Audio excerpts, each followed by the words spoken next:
Sai aunty door bell press చేస్తున్నాడు. Aunty silk శారీలో వచ్చి డోర్ తీసింది.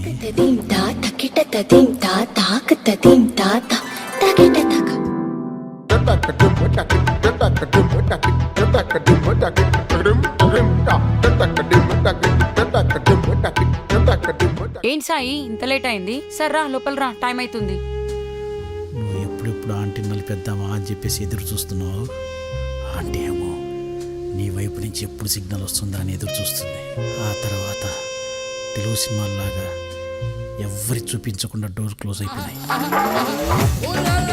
ఇంకేముంది, అంతా దబిడి దిబిడే. బాబాయ్ నీ వయసు ఒక 40 ఉంటుందా? పెద్ద చెప్పొచ్చాడు. డోర్లు ఓపెన్ చేసి చెప్పంటావా? బాబాయ్ ఒక ఆంటీని చూసే పద్ధతి ఇదేనా? హే అంతేలేరా, ఒక మూమెంట్ అయిపోయినాక ఆడవాళ్ళని గౌరవించాలి, అమ్మాయిని రక్షించాలని ఈ అదగౌరులు అని చెప్తారు. బాబాయ్ నేను ఒకసారి ఆంటీని కలవాలి బాబాయ్. ఒరే మళ్ళీనా? అదే బాబాయ్ ఒకసారి సారీ చెప్దామని. సరే పద, నేను కూడా. నేను ఒక్కడనే వెళ్తాను బాబాయ్. ఒరే ఇది అన్యాయం రా, నమ్మక ద్రోహి.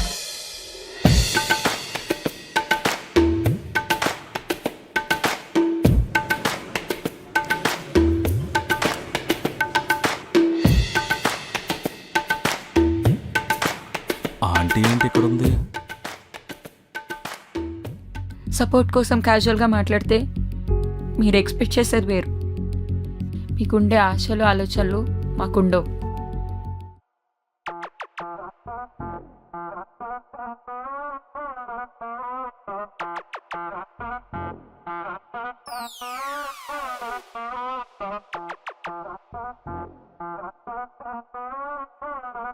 ఏంటి సాయి మాట్లాడవా?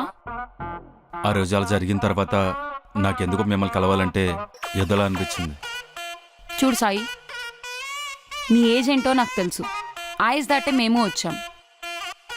ఏంటి ఈవిడ ఏదో తేడాగా ఉంది, అది కుర్రాడితో. సెల్లర్లోనే ఇలా ఉంటే సెల్లో ఇంకెలా ఉంటారు? ఆ రోజు జరిగింది నేను ఆ రోజే మర్చిపోయాను.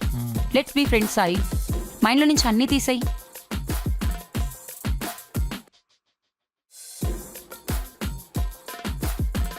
చూద్దాం ఏం చేస్తారా. మనం ఈ రోజు నుండి మళ్ళీ మన ఫ్రెండ్షిప్ స్టార్ట్ చేద్దాం with good cup of coffee. Sorry అండి. చెప్పాను కదా మైండ్లో నుండి అన్నీ తీసేయమని. Come let's go. అది కాదండి. రా.